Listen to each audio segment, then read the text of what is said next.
India की 140 करोड़ की population में से गुजराती और मारवाड़ी लोगों की पॉपुलेशन सिर्फ 5% है, लेकिन इस कंट्री की 50% वेल्थ इन्हीं 5% लोगों के पास है। मुकेश अंबानी एक गुजराती है, लक्ष्मी मित्तल एक मारवाड़ी है, गौतम अडानी गुजराती, बीके बिरला मारवाड़ी, अजीम प्रेमजी, पलौंजी मिस्त्री, उदय कोटक ये सभी गुजराती हैं। आपको हर 5 बिजनेसमैन में से 3 बिजनेसमैन गुजराती और मारवाड़ी ही मिलेंगे। और बात सिर्फ हमारे इंडिया तक ही सीमित नहीं है। गुजराती और मारवाड़ी लोग जहाँ जाते हैं वहाँ अपनी वेल्थ बना लेते हैं। अमेरिका की ही बात करें तो यूएसए की 1% पॉपुलेशन इंडियन है, जिनमें से थोड़े से गुजराती पटेल से अमेरिका के 50% से ज्यादा मोटेल बिजनेसेस के मालिक हैं।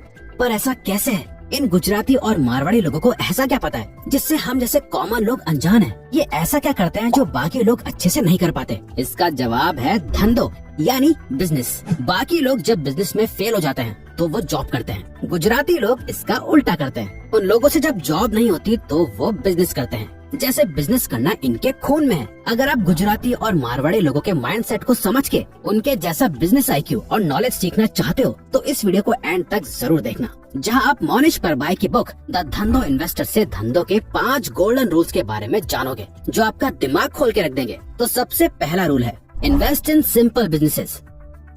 गुजराती पटेल्स अमेरिका आने से पहले युगांडा में अपना धंधा चलाते थे, लेकिन वियतनाम वॉर के दौरान उन्हें युगांडा छोड़ के अमेरिका आना पड़ा। अब इस नए देश में जहां उन्हें इंग्लिश तक बोलनी नहीं आती, वहां कोई अच्छी जॉब ढूंढ के काम करना बहुत ही मुश्किल था। और दूसरे कोई काम देखे तो अमेरिका में कोरियन लोग ग्रोसरीज बिजनेस में थे, चाइनीज लोग लॉन्ड्री बिजनेस चला रहे थे, इंडियन और पाकिस्तानी लोग ज्यादातर टैक्सी या कैब चलाते थे। ऐसे में पटेल्स को एक अपॉर्चुनिटी दिखाई दी। उनमें से एक पटेल ने देखा कि एक मोटेल के बाहर ये साइन लगा हुआ था, जहां बैंक की तरफ से लिखा हुआ था फॉर सेल $50,000। उन्होंने अपना गुजराती दिमाग चलाया और सोचा कि वॉर की वजह से कोई बाहर तो निकल नहीं रहा और मोटेल सारे लॉस में चल रहे हैं, लेकिन जब सब चीजें ठीक हो जाएंगी तो ये मोटेल बिजनेस वापस से प्रॉफिटेबल हो जाएगा। ये बिजनेस भी कोई रॉकेट साइंस नहीं है। मोटेल्स का काम कई सालों से चला आ रहा है, न ही इसमें टेक्नोलॉजी का कोई खतरा है, न ही इस बिजनेस के बंद हो जाने का कोई रिस्क है। और सबसे इम्पोर्टेंट, इस बिजनेस को समझने के लिए उन्हें कोई ज्यादा दिमाग लगाने की भी जरूरत नहीं है। तो फिर क्या था, उन्होंने जैसे तैसे $5,000 की डाउन पेमेंट पे उस 30 रूम के मोटेल को खरीद लिया।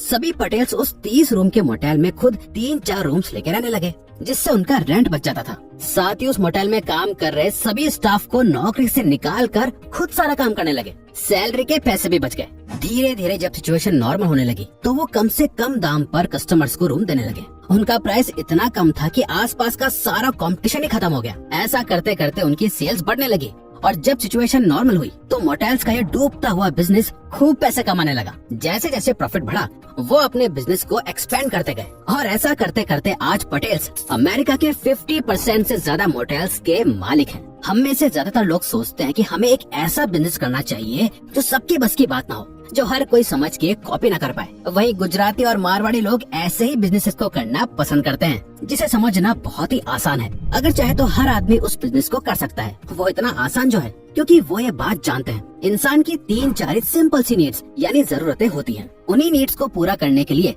सिंपल बिजनेस बनाओगे तो वो ज्यादा लंबे टाइम तक टिकेगा। Use arbitrage. मान लीजिए कोई साड़ी मुंबई में 15,000 में मिल रही है, लेकिन वही सेम साड़ी सूरत में 10,000 की मिलती है। तो अगर हम सूरत से 10,000 में साड़ी खरीद के मुंबई में 15,000 में बेचते हैं और 5,000 का प्रॉफिट कमाते हैं तो ये आर्बिट्रेज कहलाएगा। अभी हमने जिस आर्बिट्रेज की बात की वो उसे आर्बिट्रेज ऑफ प्लेस कहते हैं, यानी एक जगह से सस्ते में सामान उठाना और दूसरी जगह महंगे में बेच देना। ये सेम चीज टाइम के साथ भी हो सकती है। फॉर एग्जाम्पल, गोल्ड की कीमत आज 50,000 रूपए है और 1 महीने बाद ये गोल्ड 55,000 हो जाता है, तो इसे बेच के आप 5,000 कमा लेते हो। ये हुआ आर्बिट्रेज ऑफ टाइम। इसके साथ एक होता है आर्बिट्रेज ऑफ वैल्यू, जो कि सबसे कॉमन है और साथ ही सबसे इम्पोर्टेंट भी। जब भी आप किसी चीज की वैल्यू बढ़ा देते हो तो उसका प्राइस अपने आप बढ़ जाता है। फॉर एग्जाम्पल, मान लो कहीं रास्ते में आपकी गाड़ी खराब होकर बंद पड़ जाती है और आपके सामने ही ऑटोमोबाइल पार्ट्स की एक शॉप है, लेकिन आपको नहीं पता कि आपकी गाड़ी में क्या प्रॉब्लम है, कौन सा पार्ट खराब हुआ है, कौन सा नहीं।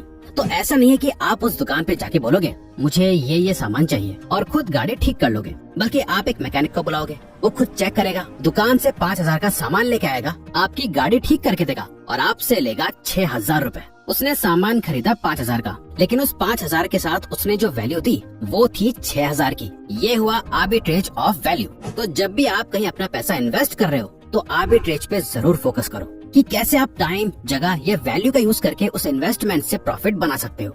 Heads I win, tails I don't lose much. धंधों का सबसे इम्पोर्टेंट रूल है heads I win, tails I don't lose much. यानी बिजनेस करो तो ऐसा करो जहाँ रिस्क कम से कम हो और प्रॉफिट ज्यादा से ज्यादा। जहाँ लोग समझते हैं कि हाई रिवॉर्ड के लिए हाई रिस्क लेना जरूरी है, वही धंधो फ्रेमवर्क ये कहता है कि रिवॉर्ड तो हाई चाहिए लेकिन रिस्क कम से कम होना चाहिए। इसीलिए पटेल्स ने जब $5,000 की डाउन पेमेंट पे करके उस मोटेल को खरीदा तो उन्होंने यही सोचा कि अगर ये बिजनेस 1 महीने में डूबता भी है तो ज्यादा से ज्यादा $5,000 का ही नुकसान होगा, लेकिन अगर ये धंधा चल गया तो फिर कोई और काम करने की जरूरत ही नहीं पड़ेगी। यानी heads I win, tails I don't lose much. और सभी गुजराती, मारवाड़ी और सिंधी लोग इसी सिंपल अप्रोच को फॉलो करके कोई भी बिजनेस करते हैं और यही रीजन है कि ये लोग अपने काम में एकदम बेस्ट होते हैं, जिसे आपको भी फॉलो करना है। एक ऐसा बिजनेस करो या ऐसी कंपनी में इन्वेस्ट करो जहाँ सब कुछ सही रहा तो आपका बहुत फायदा हो, और अगर कुछ गलत हो जाए तो आपका ज्यादा नुकसान भी ना हो। बाय बिजनेसेस विद मोट। अगर आप किसी भी बिजनेस में अपना पैसा लगा रहे हो तो आपको ये पता होना चाहिए कि आपके बिजनेस में वो कौन सी खास बात है जो उसको अपने कॉम्पिटिटर्स से बेटर बनाती है, जिसे मोट कहते हैं। जैसे किले के आसपास एक खाई होती है जो दुश्मन को उस किले में घुसने से रोकती है, ऐसे ही बिजनेसेस में भी कुछ मोड्स होते हैं। फॉर एग्जाम्पल, मान लो आपके एरिया में एक ही जूस की दुकान है जहाँ हर कोई जूस पीता है। अब अगर उसी एरिया में एक और जूस की दुकान खुल जाए तो आपको अपना प्राइस कम करना पड़ेगा, वरना लोग वहीं से जूस पियेंगे जो सस्ता देगा। लेकिन अगर आपने अपने बिजनेस में मोड्स बिल्ड कर रखे हैं तो आपको प्राइस कम करने की जरूरत नहीं है। जैसे आप सेम प्राइस में जूस की क्वांटिटी थोड़ी सी ज्यादा देते हो। आपके यहाँ सिर्फ फ्रूट्स ही नहीं, वेजिटेबल जूसेस भी मिलते हैं। आप अपनी दुकान पे अच्छे से हाइजीन मेंटेन रखते हो, हाई क्वालिटी के कप्स और स्ट्रॉज यूज करते हो। ये सभी चीजें आपके लिए मोड का काम करेंगी। फिर चाहे इलाके में कितनी भी दुकान खुल जाए, लोग आपकी दुकान से ही जूस पीना पसंद करेंगे। वो मोड्स ही होते हैं जो एक बिजनेस को अपने कॉम्पिटिटर से अलग बनाते हैं। अगर आप चाहते हो कि आपका धंधा बरकरार रहे तो उन सभी छोटी छोटी चीजों को अच्छा करने पे ध्यान दो जिसे आपके कॉम्पिटिटर्स इग्नोर कर रहे हैं। Buy distressed business in distressed industries. इस रूल के हिसाब से हमें किसी भी बिजनेस में तब इन्वेस्ट करना चाहिए जब वो बिजनेस ज्यादा अच्छे से चल नहीं रहा हो, क्योंकि जब भी कोई बिजनेस प्रॉब्लम में होता है तो जरूरी नहीं है कि वो हमेशा ही इस प्रॉब्लम में रहे, और ऐसे टाइम पर बिजनेस की मार्केट वैल्यू बहुत कम हो जाती है, जिनके शेयर्स को आप बहुत ही कम प्राइस में खरीद सकते हो। इसी रूल को फॉलो करके गुजराती पटेल्स ने मोटेल बिजनेस में इन्वेस्ट करा, क्योंकि उस टाइम की सिचुएशन की वजह से कोई इतना ट्रैवल ही नहीं कर रहा था, जिसकी वजह से हॉस्पिटैलिटी और टूरिज्म इंडस्ट्री ही घाटे में चल रही थी और मोटेल्स का बिजनेस तो एकदम सॉलिड था। उन्हें वो बिजनेस सेल पे मिल रहा था। इस अपॉर्चुनिटी को देखते हुए उन्होंने एक डिस्ट्रेस्ड बिजनेस को कम प्राइस पे खरीद लिया। इस रूल को खुद वॉरेन बफेट भी फॉलो करते हैं। अमेरिकन एक्सप्रेस ईयर 1963 में एक सैलेड ऑयल स्कैंडल में फंस गई थी, जहां उस कंपनी के स्टॉक प्राइस बहुत ज्यादा कम हो गए थे और वो कर्जे में आ गई थी। वॉरेन बफेट बहुत टाइम से इस कंपनी के बारे में रिसर्च कर रहे थे, जहां उन्होंने देखा कि इस कंपनी के फंडामेंटल्स बहुत स्ट्रॉन्ग हैं। कंपनी का बिजनेस मॉडल बहुत सॉलिड है, कंपनी के पास रिकॉर्ड्स एकदम क्लियर हैं, पर इस स्कैंडल की वजह से मार्केट में इस कंपनी की रेपुटेशन थोड़ी सी डाउन हो गई,